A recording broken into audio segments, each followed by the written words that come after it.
Charger બી બગડી ગયું લાગે છે.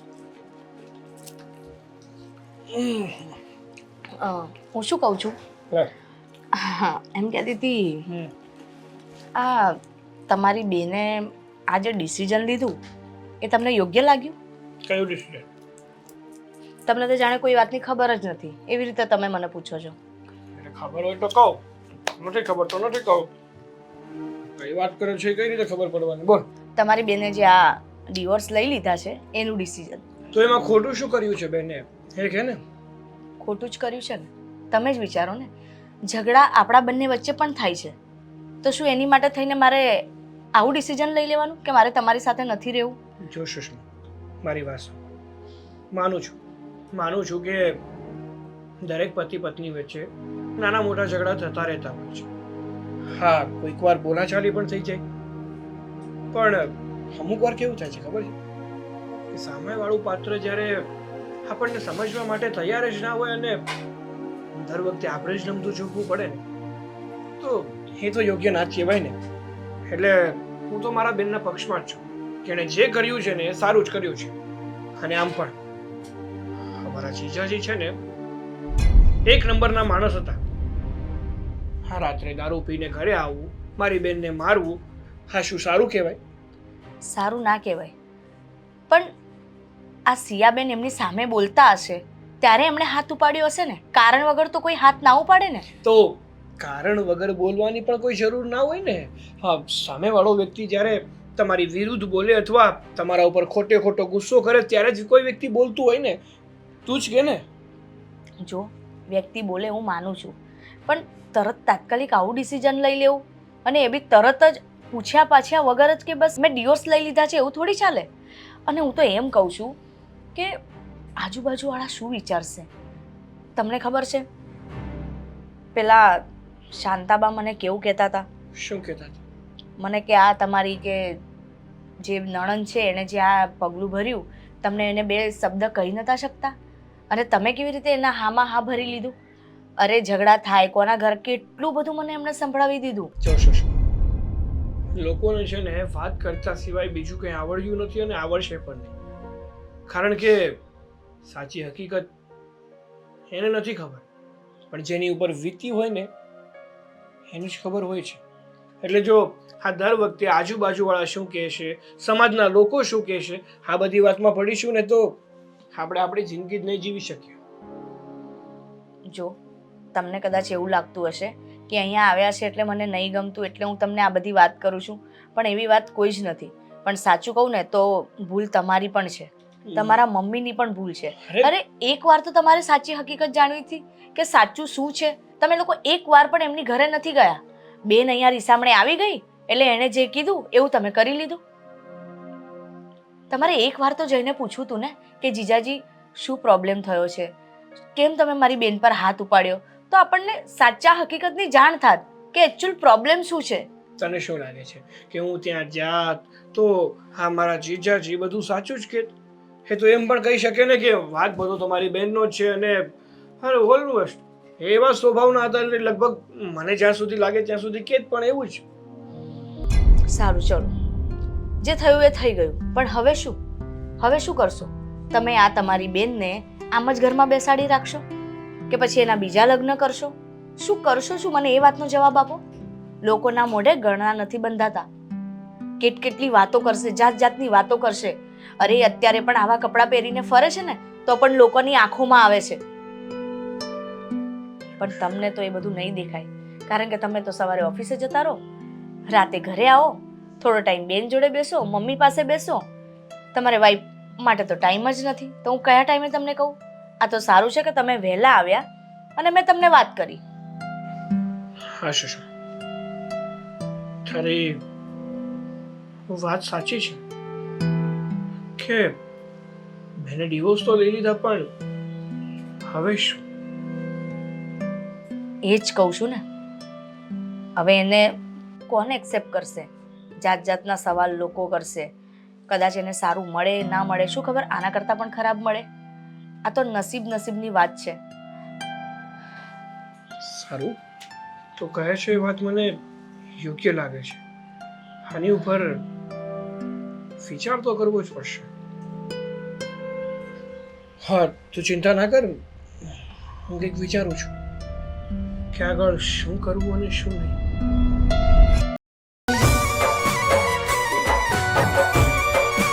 ઓ મારા જીવથી પણ વધારે તને ચાહું, જેવું તું કહે એવું કરીને બતાવું. મારા જીવથી પણ વધારે તને ચાહું, જેવું. હાદી, કેટલી વાર કહ્યું છે મેં તને કે તું આમ વારંવાર કોલ ના કર. તું કેમ સમજતો નથી? જો સિયા, મને ચિંતા થાય છે તારી, અને એટલા માટે હું તને કોલ કરું છું, બીજું કંઈ જ નથી. જો મને ખબર છે કે તને નથી ગમતું, અને સાચું કહું તો તું મારા કોલના જવાબ ક્યાં આપે છે, એટલા માટે મારે તારા ઘર પાસે પણ આટા મારવા આવવું પડે છે. એ જ મને નથી પસંદ. હાદી, મેં તને કેટલી વાર કહ્યું છે કે હવે આપણા વચ્ચે કંઈ સરખું નહીં થાય, ભૂલી જા. પણ તું સમજવા તૈયાર જ નથી. હું ક્યાં કહું છું કે તું મને પ્રેમ કરવા લાગ? હા, હું તારી પાસે પ્રેમની આશા નથી રાખતો, પણ ફ્રેન્ડ તરીકે નોર્મલી થોડી વાતચીતની આશા તો રાખી શકું ને. તને યાદ છે આપણે અહીંયા જ બેસતા હતા, અને એનો ઘણો સમય થઈ ગયો. ત્યારે તું કેવી મીઠી મીઠી વાતો કરતી. હા, બંને સપનાઓ પણ અહીંયા જ જોતા હતા, લગ્ન માટેના.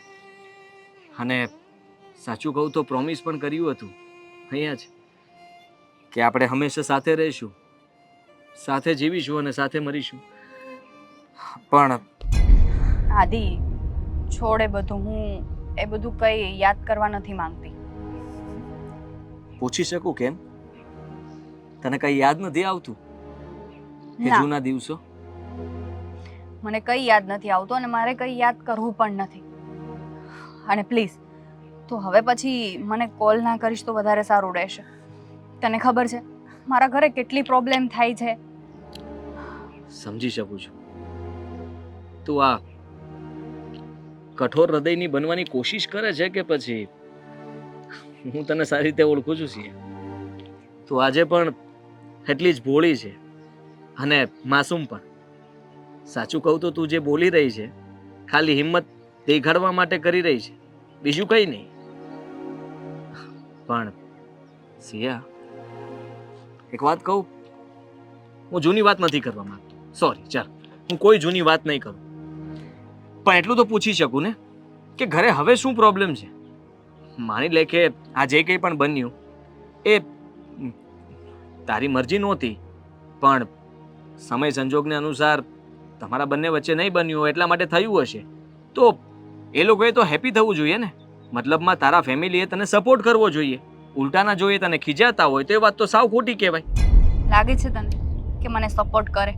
તેમની ખુશીનો વિચાર કરી, તારા મમ્મીએ કીધું, તારા ભાઈએ કીધું, એમની વાત માની, તે તારા પ્રેમને ભૂલાવી દે, કોઈ બીજાની સાથે લગ્ન પણ કરી લીધું, છતાંય તું ખુશ તો ન જ રહી શકે. તો હવે એ લોકોએ સમજવું જોઈએ કે નહીં? એવું કોણે કહ્યું કે હું ખુશ નથી રહી શકતી?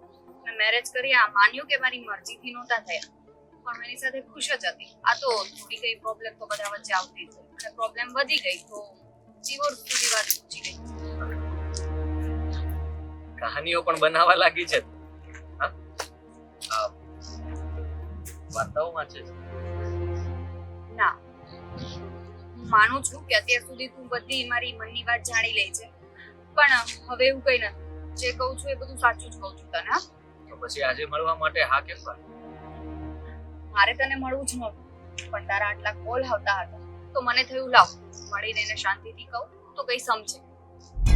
અચ્છા, સમજાવવા માટે આવી છો તું કે હું બીજી વાર તને મળવાની કોશિશ ન કરું એમ?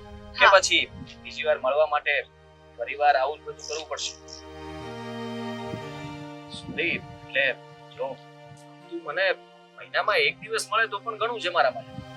સાચું કહું તો બહાર આવીને તું પણ થોડી ખુશ થઈને, રિલેક્સ થઈને આ ઘરમાં ને ઘરમાં રહીશ તો મૂંઝાઈ જઈશ. મતલબ કે મને ખબર છે તને બહારનું વાતાવરણ ગમે છે, અને ખાસ કરીને આ જગ્યા તો તારી ફેવરિટ છે. ફેવરિટ છે એટલે પહેલા ફેવરિટ.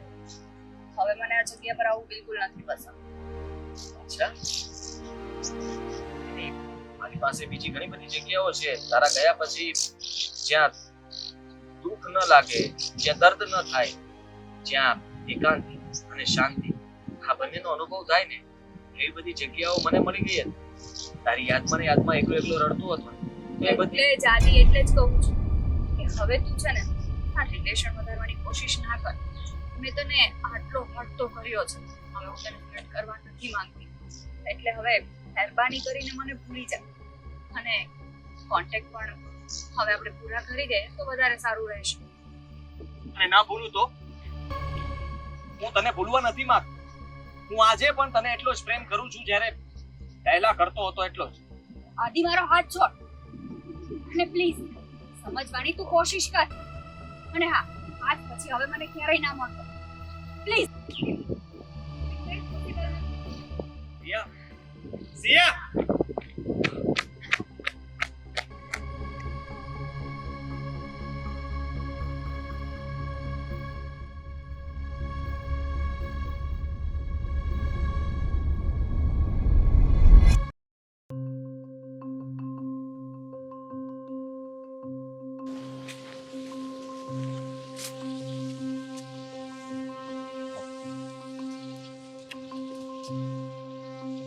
ક્યાંય જવાનું થતું નથી. અને એક વાતનો જવાબ આપીશ તું મને? કેમ છો?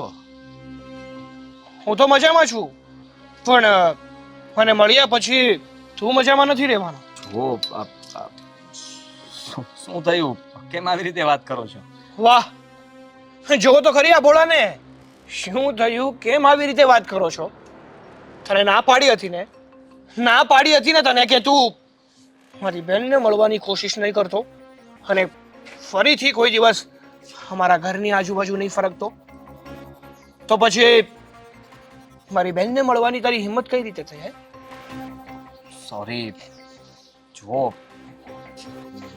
મળી તો શકું ને, અમે જૂના ફ્રેન્ડ છીએ. અને રહી વાત કે તમને બધી ખબર હતી ત્યારે મેં માફી માંગી લીધી હતી. તમારા ઘરમાં ઝઘડો થયો ત્યારે પણ હું આવ્યો હતો ને મેં તમને હાથ જોડીને કીધું હતું કે જે કંઈ પણ થઈ ગયું એ ભૂલ છે મારી. હા, તો પણ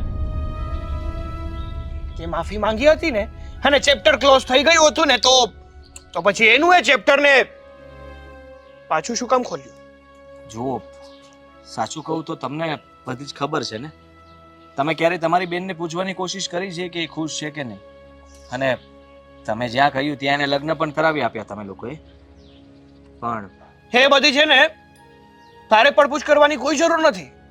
હું એનો ભાઈ, એની માં, અમે બંને બધા જીવીએ છીએ કે અમારી બેન માટે શું સાચું છે ને શું ખોટું એ અમને ખબર પડે છે. એટલે તારે સલાહ સૂચન આપવાની કોઈ જરૂર નથી.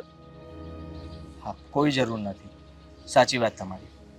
પણ આજે પણ હું તમને એટલું કહીશ કે હું ફક્ત એને ખુશ કરવાની કોશિશ કરતો હતો, બીજું કંઈ નહીં. અચ્છા, હા, તારી વાતો ઉપરથી તો મને એવું લાગે છે કે હા, મારી બેને જે મારા જીજાજી સાથે સંબંધ બગાડી અને ડિવોર્સ લઈને મારી ઘરે આવી છે ને, એનું કારણ જો કોઈ હોય ને તો એ તું છે. જુઓ, હું હા કેવી વાત કરો છો? અમારા રિલેશન તો તૂટી ગયા હતા ને, અને હું આનો કોઈ જવાબદાર નથી. વાહ, તમારા રિલેશન તૂટી ગયા હતા તો આ અચાનક રિલેશન ક્યાંથી આવ્યા પાછા નવા? તમારી બેન મારી સાથે વાત કરવા પણ નથી માંગતી. આ મારી ભૂલ છે કે હું એને રસ્તામાં જોઈ ગયો હોઉં અને વાત કરવા માટે ઊભી રાખી હોય, બાકી બીજું કંઈ નહીં. જોવા દે,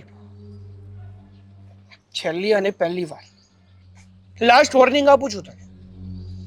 જો આજ પછી મારી બેનને મળવાની કોશિશ કરી છે ને તે, તો હું તારો શું હાલ કરીશ ને એ ખુદ મને પણ નહીં ખબર રહી.